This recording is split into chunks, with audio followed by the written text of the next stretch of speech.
En otoño de 1939, la relativa tranquilidad de la que había disfrutado Europa desde el final de la Primera Guerra Mundial se vio truncada cuando el líder de la Alemania nazi, Adolf Hitler, ordenó la invasión de Polonia el 1 de septiembre.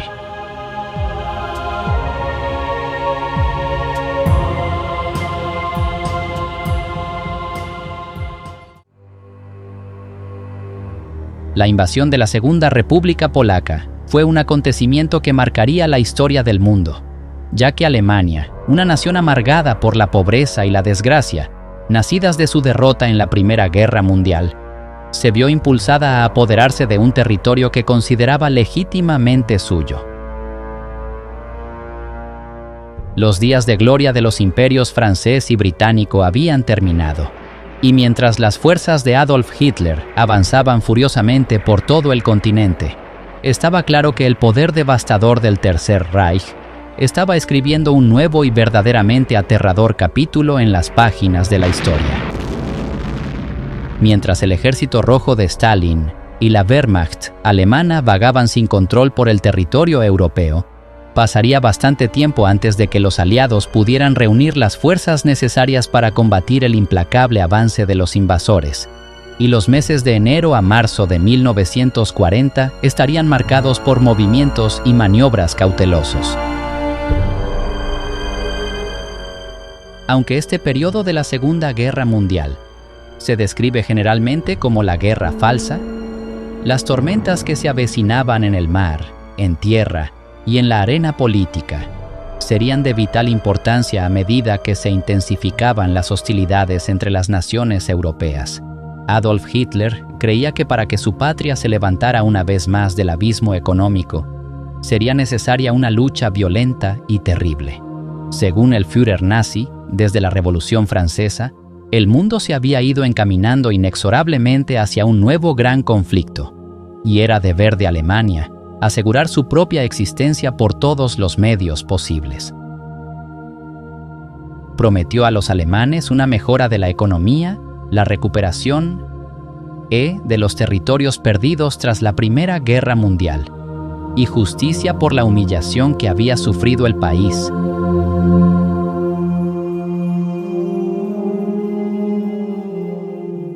A causa del Tratado de Versalles, Hitler también albergaba muchas más quejas personales, entre ellas un odio profundamente arraigado hacia los judíos y los comunistas.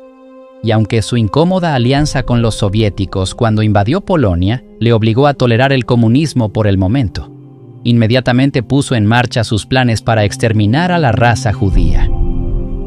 Con una ferviente determinación de vengarse, Hitler estaba listo, dispuesto y capacitado para demostrar al mundo que cualquier intento de diplomacia y razonamiento sería inútil. Los acontecimientos que condujeron a la declaración de guerra habían demostrado que no se podía confiar en Hitler, y con una maquinaria militar aparentemente invencible que arrebataba lo que los nazis creían que les pertenecía por derecho, cualquier nación que intentara interponerse en su camino estaba destinada a ser aplastada. La estrella de Hitler estaba definitivamente en ascenso.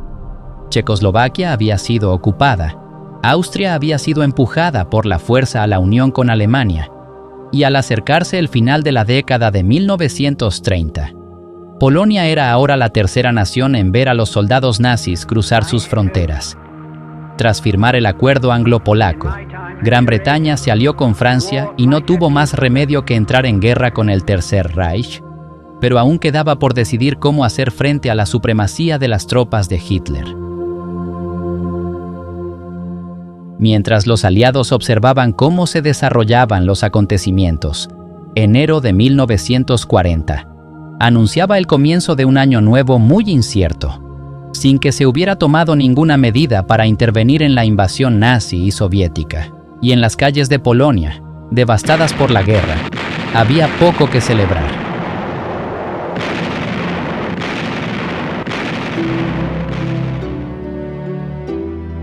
Es más, tras el terror del ataque inicial, la ocupación alemana resultaba cada vez más devastadora. Hitler no tenía ningún respeto por el pueblo polaco, al que consideraba poco más que subhumano. y pronto quedó claro que lo que quería era su país. Durante algún tiempo, Hitler había abogado por crear más espacio vital para los civiles alemanes y planeaba expulsar a todos los habitantes de Polonia, permitiendo que solo un número determinado permaneciera trabajando como esclavos. La crisis a la que se enfrentaba Polonia era realmente espantosa. En enero se elaboraron planes para construir campos de prisioneros, similares a los que ya existían en Alemania, en territorio polaco. El más notorio de ellos estaba situado en las afueras de la pequeña aldea de Auschwitz, y hasta el día de hoy, solo mencionar su nombre evoca todos los horrores de la Segunda Guerra Mundial. Muchos polacos fueron enviados sistemáticamente allí para morir, entre ellos innumerables hombres, mujeres y niños de ascendencia judía. La persecución de los judíos por parte de Hitler estaba cobrando impulso.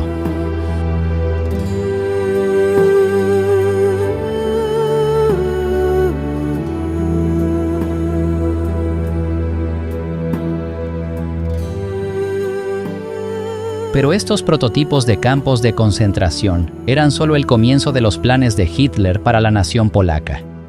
Quería que se borraran todos los rastros de la cultura polaca. Se cerraron o destruyeron universidades y se arrestó y ejecutó a profesores, maestros e intelectuales. Los adolescentes fueron reunidos y enviados a Alemania para trabajar en fábricas, mientras que los niños pequeños con cabello rubio, ojos azules y otros rasgos arios fueron arrebatados de los brazos de sus padres para ser criados como alemanes e hijos del Tercer Reich. No cabe duda de que la guerra que Hitler libró contra Polonia fue una guerra de aniquilación total y absoluta.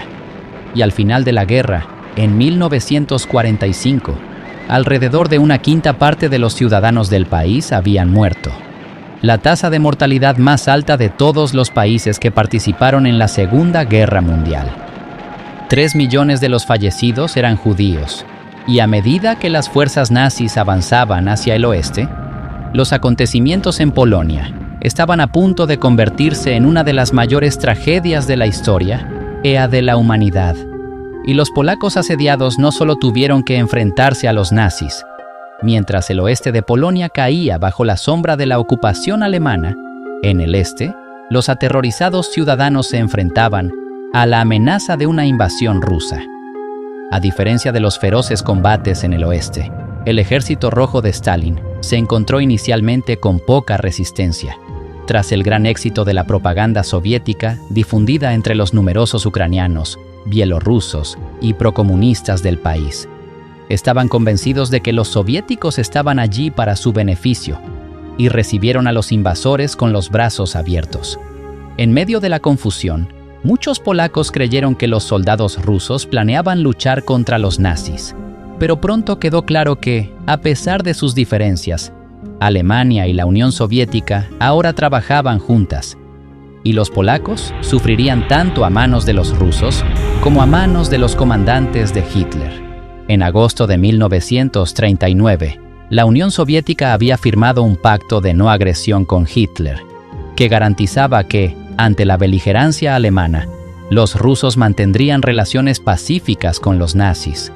Pero también existía un protocolo secreto, descubierto solo después del fin de la guerra, que revelaba que Stalin y Hitler habían hecho planes para dividirse Europa del Este, repartiéndose el botín entre la Alemania nazi y la Unión Soviética comunista. A cambio de la ayuda de Stalin en la conquista de Polonia, Hitler accedió a dejar el este a los soviéticos.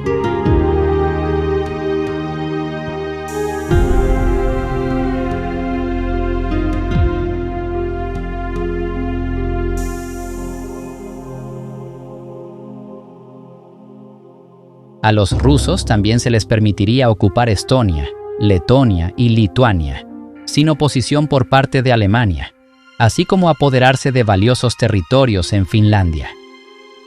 Mientras tanto, Hitler avanzaría hacia el oeste para garantizar la protección de las valiosas materias primas para la economía del Tercer Reich. Militarmente, La relación entre las fuerzas soviéticas y alemanas parecía muy beneficiosa, pero bajo la fachada sonriente, estaba claro que la alianza era, como mínimo, frágil y, con ideologías políticas diametralmente opuestas, era poco probable que fuera un acuerdo duradero.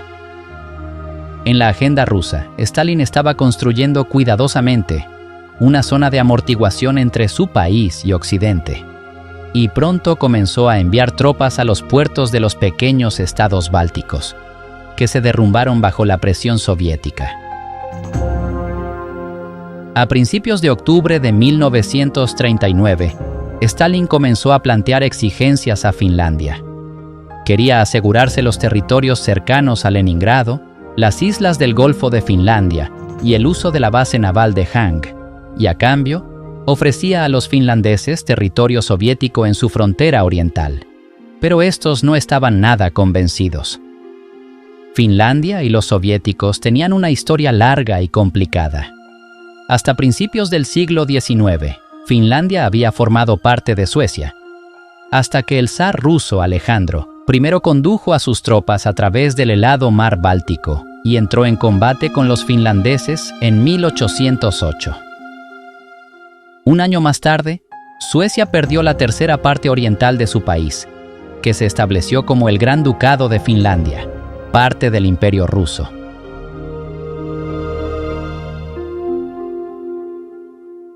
Poco cambió hasta que, poco más de un siglo después, nuevas ideas revolucionarias comenzaron a calar en la conciencia de millones de rusos, de clase trabajadora, y las fronteras del imperio comenzaron a desmoronarse.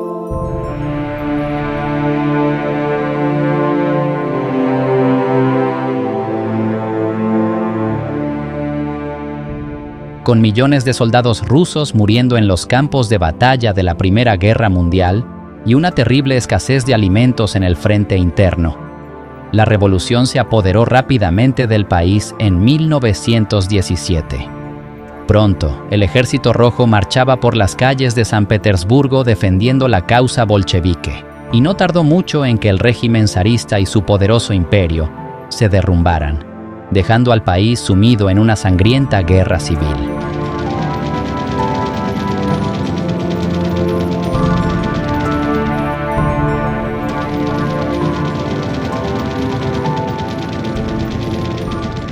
Las escalofriantes repercusiones se extendieron por todo el territorio y afectaron a todas las naciones que formaban parte del imperio. Y mientras que en Rusia prevalecerían el Ejército Rojo y el comunismo, en Finlandia, sumida en una guerra civil, salió victorioso el Ejército Blanco, partidario de la monarquía. Cuando Vladimir Lenin tomó las riendas del poder y la Unión Soviética renació de las cenizas del antiguo régimen, Finlandia se convirtió en un estado independiente y se liberó de las cadenas del Imperio Ruso. Pero no había duda de que los soviéticos seguían siendo un adversario peligroso, justo al otro lado de la frontera oriental de Finlandia. El hombre que había llevado al Ejército Blanco de Finlandia a la victoria, el barón Carl Gustaf Emil Mannerheim, quería marchar hasta San Petersburgo para derrotar a los bolcheviques, pero al final los finlandeses se conformaron con construir grandes fortificaciones cerca de la frontera soviética. Bautizada como la Línea Mannerheim, en honor al barón, resultaría vital para la defensa de Finlandia cuando la Segunda Guerra Mundial cobró impulso. A finales de noviembre de 1939, mientras continuaban las negociaciones entre Finlandia y la Unión Soviética, Stalin se impacientó y ordenó al Ejército Rojo que invadiera el país. El barón Mannerheim fue llamado una vez más para tomar el mando, esta vez contra el general soviético Merezhov, quien había pronosticado que sus hombres llegarían a la capital finlandesa, Helsinki, en 10 días. Pero mientras los comandantes soviéticos estudiaban los mapas y elaboraban estrategias, poco imaginaban lo difícil que resultaría la lucha contra los finlandeses. Sin uniformes de invierno y sin provisiones para una larga campaña, las tropas soviéticas marcharon hacia la línea Mannerheim, mientras el segundo invierno más frío en más de un siglo azotaba el norte de Europa. Aunque muy superados en número y mal equipados, los finlandeses estaban muy acostumbrados a la lucha invernal y pronto tomaron la delán. Vestidos con trajes de camuflaje blanco y atravesando rápidamente el terreno invernal que conocían bien con esquís, tenían una ventaja considerable, y las bajas soviéticas iban en aumento. A medida que avanzaba enero de 1940, una de las batallas más famosas de la Guerra de Invierno, la batalla de Suomussalmi, llegaba a su fin. Avanzando desde el norte y el sur, dos divisiones rusas planeaban unirse en la aldea de Suomussalmi antes de dirigirse al oeste, hacia la ciudad de Oulu, dividiendo así el país en dos.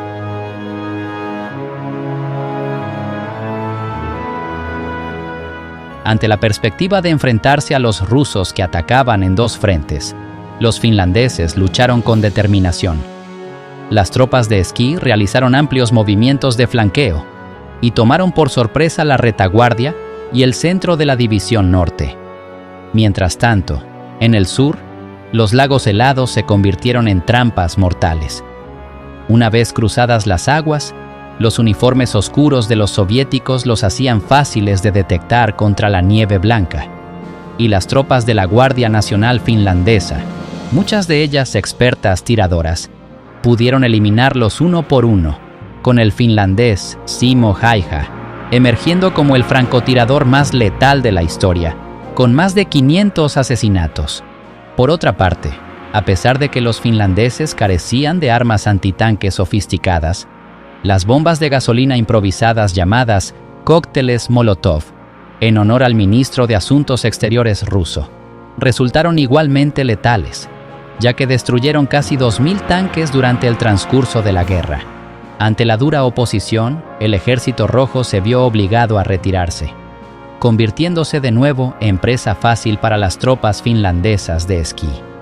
Sufriendo las gélidas temperaturas, los ejércitos rusos se dividieron en grupos aislados, y mientras se acurrucaban alrededor de las hogueras, fueron rápidamente rodeados y eliminados.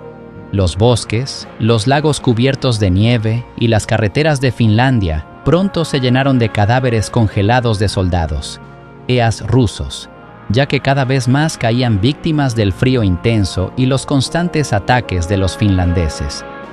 El 8 de enero quedó claro que los rusos habían perdido la batalla de Suomussalmi. Finlandia no solo había logrado una victoria decisiva, sino que también podía quedarse con las municiones y los tanques soviéticos abandonados por todo el terreno. Pero esta era solo una batalla en una guerra encarnizada, y Finlandia no podría resistir mucho tiempo sin la ayuda de los aliados. En Gran Bretaña y Francia, las emociones estaban a flor de piel, ya que los valientes soldados finlandeses cautivaron la imaginación del público. Incluso en Estados Unidos, que seguía manteniendo una postura neutral, había muchos que apoyaban a los finlandeses y estaban dispuestos a ayudar. Algunos incluso llegaron a ir a Finlandia para luchar como voluntarios. Pero a medida que la guerra de invierno continuaba, Hitler era muy consciente de que los aliados podrían acudir en ayuda de los finlandeses, y la idea de que los soldados británicos y franceses se aventuraran más cerca de la esfera de conflicto nazi era motivo de preocupación. Finlandia estaba incómodamente cerca de la neutral Suecia y Noruega, países que eran de vital importancia para la maquinaria bélica nazi, ya que le suministraban el preciado mineral de hierro. Si decidían enviar tropas a Finlandia, los aliados tendrían que cruzar estos dos países y con un punto de apoyo en la zona, podrían apoderarse fácilmente de los puertos y estaciones tan vitales para la economía del Tercer Reich. Estaba claro que había que mantener a raya a los aliados, y el comandante alemán Gerd von Rundstedt instó al Führer a comenzar los preparativos para apoderarse de las bases estratégicas de Escandinavia, antes de que los británicos y los franceses pudieran llegar allí. Sin embargo, el gobierno británico seguía mostrándose reacio a tomar medidas positivas, prefiriendo adoptar una postura defensiva.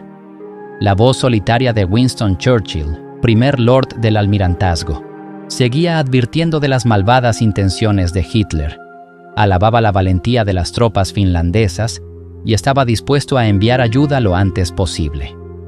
También criticó a Noruega y Suecia por mantenerse neutrales, diciendo: «Cada uno espera que, si alimenta lo suficiente al cocodrilo, éste lo comerá en último lugar». Sin embargo, el primer ministro Neville Chamberlain, que había trabajado tan duro para garantizar la paz en Europa antes del estallido de la guerra, siguiendo una política de apaciguamiento hasta el momento en que Hitler invadió Polonia, se mostró reacio a acudir en ayuda de Finlandia. En términos diplomáticos, esto no solo significaría un acto hostil contra la Alemania nazi, sino también contra la Unión Soviética, y los aliados simplemente no tenían la fuerza militar para luchar contra ambos. Desde la invasión de Polonia, los británicos se habían estado preparando para la guerra, intensificando la producción militar y reclutando hombres para las fuerzas armadas. Pero los alemanes habían disfrutado de años sin oposición para desarrollar su fuerza militar y eran muy superiores. Cuanto más tiempo pudieran dedicar los británicos a reforzar el ejército, la marina y la fuerza aérea, más posibilidades tendrían de sobrevivir a una guerra larga. Se organizaron días de instrucción y entrenamiento militar para asegurarse de que la gente estuviera en plena forma física en caso de que tuvieran que ir al frente o defender el frente interno.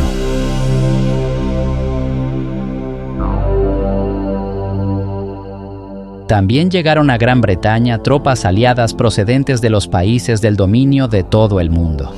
Desde Australia, Nueva Zelanda y Canadá, los soldados bajaron de los barcos para tomar las armas y luchar por los aliados. Además de los preparativos para la batalla, se tomaron precauciones contra un bombardeo nazi del territorio británico.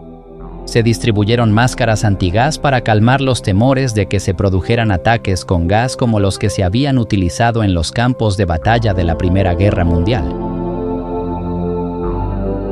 Se instalaron reflectores alrededor de las principales ciudades para iluminar los aviones enemigos, y los apagones nocturnos se convirtieron en algo habitual. Tras los daños causados por los ataques de los zeppelines alemanes durante la Primera Guerra Mundial, se hizo todo lo posible por proteger los tesoros nacionales británicos. Se utilizaron sacos de arena para proteger edificios importantes, se retiraron las vidrieras, se sacaron las pinturas de la Galería Nacional, y junto con los manuscritos de valor incalculable del Museo Británico, se almacenaron en refugios a prueba de bombas.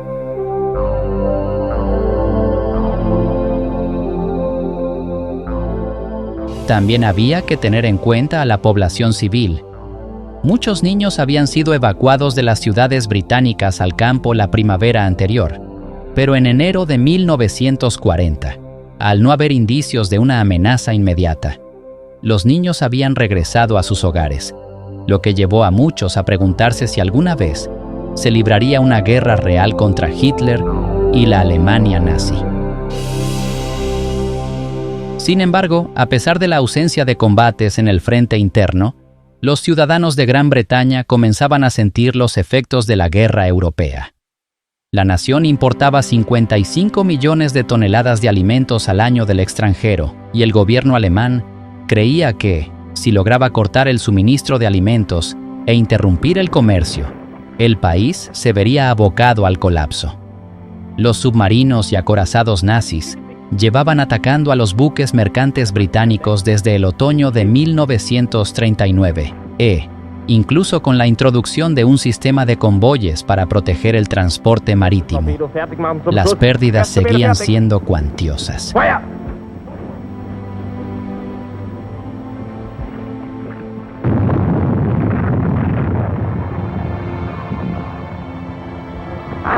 Schon wieder einer.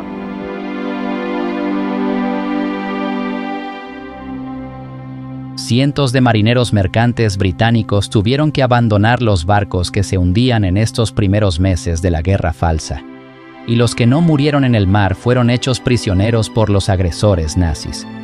Fue un conflicto que se convertiría en la campaña militar más larga de la Segunda Guerra Mundial, y que Churchill denominaría la Batalla del Atlántico.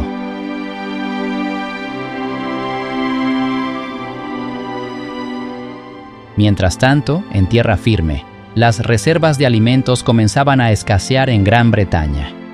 El gobierno decidió que habría que introducir el racionamiento en las primeras semanas de enero de 1940.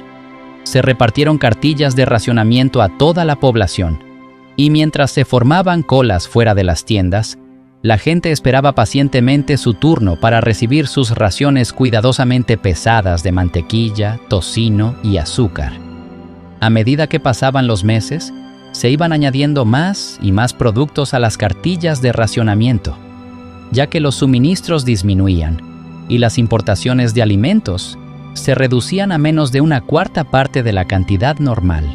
Esto fue solo el comienzo de los dramáticos cambios a los que la gente tendría que acostumbrarse en la Gran Bretaña en guerra. Pero si Hitler esperaba aplastar el espíritu de los británicos, pronto aprendería que se necesitaría mucho más que las penurias personales para minar su moral.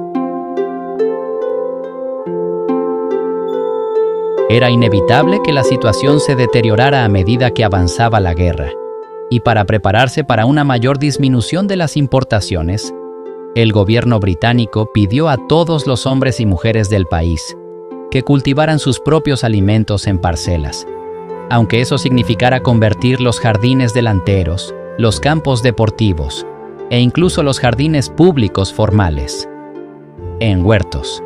Las flores fueron sustituidas por coles, y mientras los políticos hacían apasionados llamamientos para que la gente aportara su granito de arena, la superficie de tierra británica dedicada a la producción de alimentos aumentó en un 80%. Are you helping to win the war on the kitchen front? If you are saving our shipping by making the most of what we grow at home, if you are growing vegetables on every bit of ground that you can get hold of, if you are only eating what you need and not what you like and as much as you like, then you are helping to win the war. Pronto se vieron carteles por todas partes, desde estaciones de metro hasta oficinas, animando a todo el mundo a cavar por la victoria, y se utilizaron muchos otros eslóganes pegadizos. Pero, aunque la producción de alimentos de cosecha propia aumentó, se hizo evidente que, tras décadas de migración hacia el trabajo en las fábricas urbanas, Gran Bretaña necesitaba urgentemente mano de obra agrícola. Había un déficit de unos 50.000 trabajadores, y con el reclutamiento de cada vez más hombres para las Fuerzas Armadas, ahora correspondía a las mujeres británicas desempeñar su papel. El ejército femenino de tierra se movilizó rápidamente para mantener en funcionamiento las granjas de Gran Bretaña, lo que supuso un importante punto de inflexión para las mujeres en el siglo XX, ya que abandonaron sus roles tradicionales en la sociedad y ocuparon puestos que normalmente desempeñaban los hombres. Y no solo se animó a las mujeres a trabajar en el campo, sino que, a medida que avanzaba la guerra, también fueron reclutadas para trabajar en fábricas e incluso para alistarse en el ejército, la Fuerza Aérea y la Marina, llegando a ser tan importantes como sus padres, maridos e hijos que luchaban por el rey y el país. Sin embargo, mientras Gran Bretaña se centraba en cómo sobrevivir con los reducidos suministros de alimentos e intensificaba los preparativos para la guerra, la amenaza nazi se cernía más cerca de lo que podían imaginar. Las valiosas materias primas de Escandinavia no eran la única prioridad de Hitler, ya que al oeste de Alemania y a poca distancia de Francia, se encontraba lo que el Führer describía como el talón de Aquiles del Tercer Reich, la cuenca del Ruhr. Tras la derrota de Alemania en la Primera Guerra Mundial, Francia había ocupado este territorio, que con su valiosa producción de carbón, hierro y acero, había sido la región más rica de toda Alemania. La ocupación francesa del Ruhr había contribuido al colapso económico de Alemania a finales de la década de 1920. Y a pesar de que una década más tarde, las tropas francesas ya habían abandonado Renania, en 1936, Hitler había dado prioridad al envío de tropas nazis al territorio para protegerlo.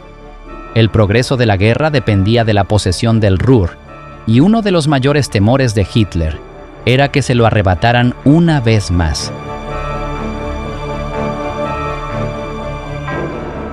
En un discurso a sus seguidores, advirtió que, si Inglaterra y Francia avanzan a través de Bélgica y Holanda hacia el Ruhr, nos encontraremos en grave peligro. Por lo tanto, estaba listo para actuar y declaró: «Atacaré a Francia e Inglaterra en el momento más favorable y rápido.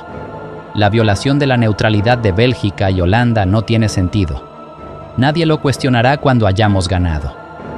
Lo que Hitler proponía era, de hecho, un plan de batalla bien ensayado, ya que las tropas alemanas habían invadido Bélgica solo 2 décadas antes, durante la Primera Guerra Mundial, y el resultado en aquella ocasión había sido muy insatisfactorio para Hitler. Había luchado en las trincheras por su patria adoptiva y se había sentido devastado por la noticia de la humillante derrota de Alemania, cuando la Entente proclamó su victoria.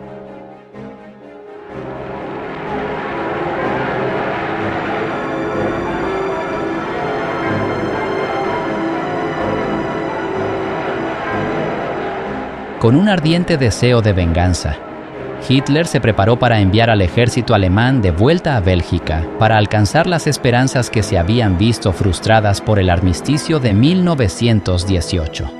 Con el temor de perder el preciado valle del Ruhr, creciendo día a día, Hitler ordenó la conquista de los Países Bajos, que debía ejecutarse lo antes posible para evitar que Francia los ocupara primero.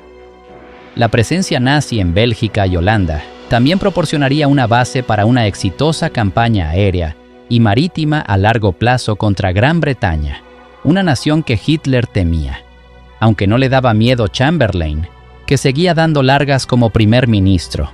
Era el primer lord del almirantazgo, Winston Churchill, quien más preocupaba al Führer. Sin duda Hitler contaba con el factor sorpresa, pero mientras Gran Bretaña seguía observando y esperando, los planes alemanes se revelaron inesperadamente.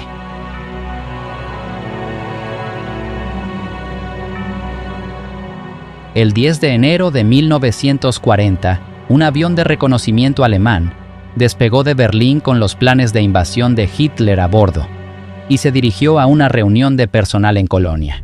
El avión nunca llegaría a su destino y, según algunos, su destino cambiaría el resultado de la guerra. Perdido en la niebla, el piloto confundió el río Mosa, que atraviesa Bélgica, con el Rin, y cuando el avión se encontró de repente con dificultades, se había desviado kilómetros de su rumbo. Obligado a realizar un aterrizaje de emergencia en las afueras de Malinas, en Bélgica, el piloto se encontraba muy lejos de casa. Mientras los 2 oficiales a bordo salían de los restos del avión, los guardias fronterizos belgas descubrieron rápidamente los documentos, y cuando estos fueron entregados a los servicios de inteligencia aliados, se revelaron los planes de ataque contra Bélgica y los Países Bajos. En cuestión de horas, la impactante noticia se transmitió a los líderes militares y políticos pertinentes que se encontraban en la línea de fuego nazi. Una vez informado de los planes de Hitler, el rey Leopoldo III de Bélgica llamó inmediatamente por teléfono a la reina de los Países Bajos, utilizando la frase en clave: «Ten cuidado, el tiempo es peligroso». Y luego le dijo a la gran duquesa de Luxemburgo que tuviera cuidado con la gripe. Esas extrañas palabras indicaban que un ataque alemán era inminente. Y lo que es más importante, también se apresuró a informar al comandante supremo francés, Maurice Gamelin, quien rápidamente reunió a sus comandantes del ejército para decidir el curso de acción a seguir. Aunque había dudas sobre si los documentos podían ser obra de la contrainteligencia, Gamelin decidió que era la oportunidad perfecta para presionar a los belgas neutrales para que permitieran el avance francés en su país. De hecho, tal y como Hitler había previsto acertadamente, los franceses tenían la intención de lanzar una ofensiva contra Alemania tan pronto como hubieran acumulado suficiente fuerza militar.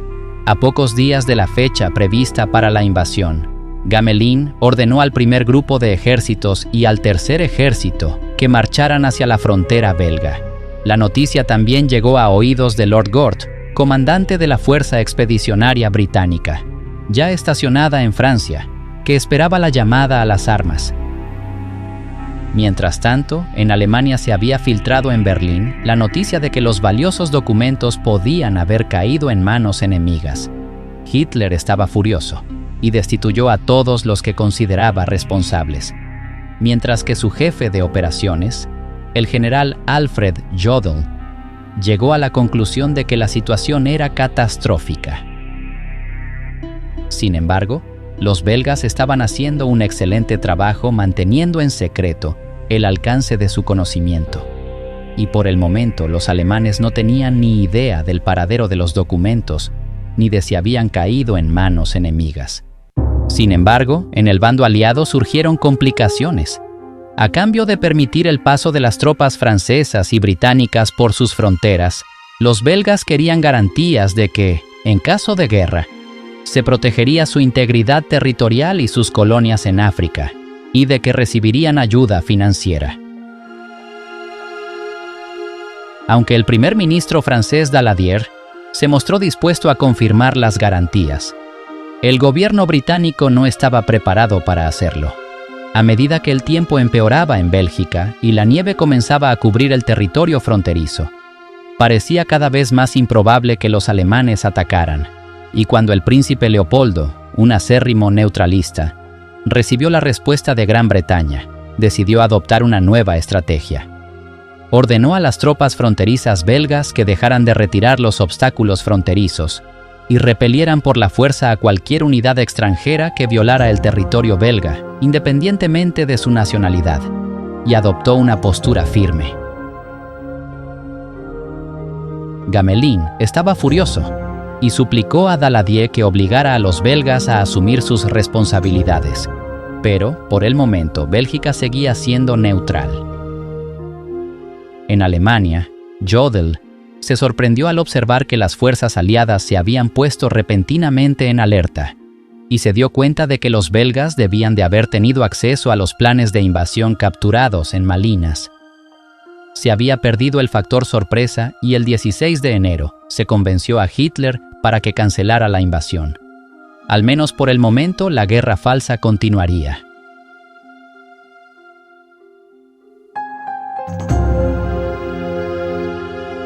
Sin embargo, el incidente de Malvinas distó mucho de ser un desastre total para los nazis, ya que ahora sabían cómo reaccionarían los aliados ante un ataque. Hitler insistió en que se elaboraran nuevos planes de invasión, y sus comandantes más experimentados comenzaron a desarrollar una nueva ofensiva innovadora, que implicaba no solo invadir el norte, sino también hacer avanzar la mayor parte de sus tropas más al sur, a través del bosque de las Ardenas. Lo que se conoció como el Plan Sickle Cut supondría la aniquilación de toda la resistencia aliada y conduciría a la inevitable caída de Francia.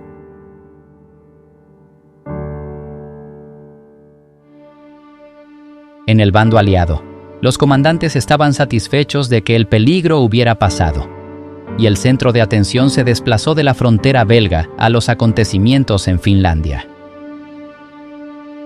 Tras la desastrosa derrota que habían sufrido los rusos en enero, Stalin había degradado y fusilado a la mayoría de los comandantes responsables y había puesto toda la operación en manos del mariscal Semyon Timoshenko.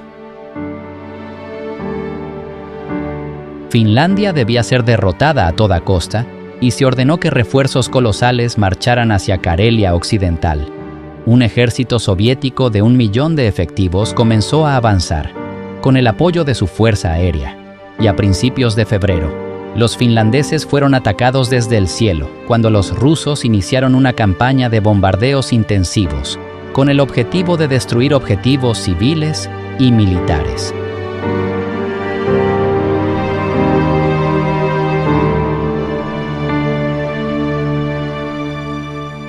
En la escena internacional, las emociones estaban a flor de piel, mientras el mundo observaba la difícil situación de los finlandeses, y el político británico Anthony Eden condenó los ataques soviéticos diciendo: no solo Rusia, sino también Alemania tienen una terrible responsabilidad por lo que está sucediendo en Finlandia en este momento. Hitler y Ribbentrop, estos hombres y sus políticas, hicieron posible la agresión de Stalin. Finalmente, El 4 de febrero de 1940, en París, la ayuda parecía estar al alcance de la mano, ya que el Consejo Supremo de Guerra aliado hizo planes para enviar una fuerza anglo-francesa a Finlandia. Sin embargo, aún tenían que lidiar con el problema de la neutralidad de Noruega y Suecia. Estaba previsto que las tropas desembarcaran en el puerto noruego de Narvik y apoyaran a Finlandia a través de Suecia, mientras aseguraban las rutas de suministro a lo largo del camino. Mientras los políticos aliados deliberaban y los finlandeses se encontraban casi sin municiones, los soviéticos utilizaron una enorme concentración de fuego de artillería para romper la posición defensiva de Finlandia, hasta que, el 14 de febrero, se vieron obligados a retirarse. Mientras los nazis seguían perfeccionando sus planes de ataque para la invasión de Francia, también vigilaban muy de cerca los acontecimientos que tenían lugar en Escandinavia. La situación llegó a un punto crítico a mediados de febrero, cuando un petrolero alemán llamado Altmark atravesó aguas noruegas. A bordo viajaban cientos de prisioneros de los buques mercantes que habían sido hundidos en los meses anteriores. Desgraciadamente, las patrullas de búsqueda noruegas no inspeccionaron la bodega y dejaron pasar al barco, pero un avión británico pronto avistó el petrolero y dio la alarma. La Armada Británica se puso en alerta máxima y uno de sus barcos, el Cossack, comenzó a perseguirlo. El 16 de febrero, la Armada Real consiguió abordar el buque alemán armada con bayonetas y tras un combate cuerpo a cuerpo, logró reducir a la tripulación.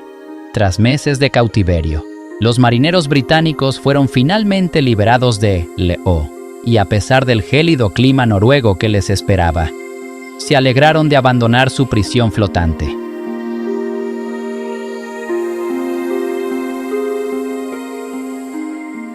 Pero pronto volvieron al mar, y al día siguiente el HMS Cossack se acercó a un puerto escocés, con sus cubiertas repletas de marineros británicos que habían sido rescatados. La Armada había logrado una rara victoria para Gran Bretaña en los tranquilos meses de la Guerra Falsa, pero estaba destinada a provocar que los nazis dieran un paso más hacia el dominio completo de Europa Occidental. Hitler había sido alertado de que los británicos no tenían intención de respetar la neutralidad de Noruega, y 2 días después del rescate, dio prioridad a la invasión de Noruega y Dinamarca, cuyo nombre en clave era Operación Weserübung, y por el momento, la invasión de Francia tendría que esperar.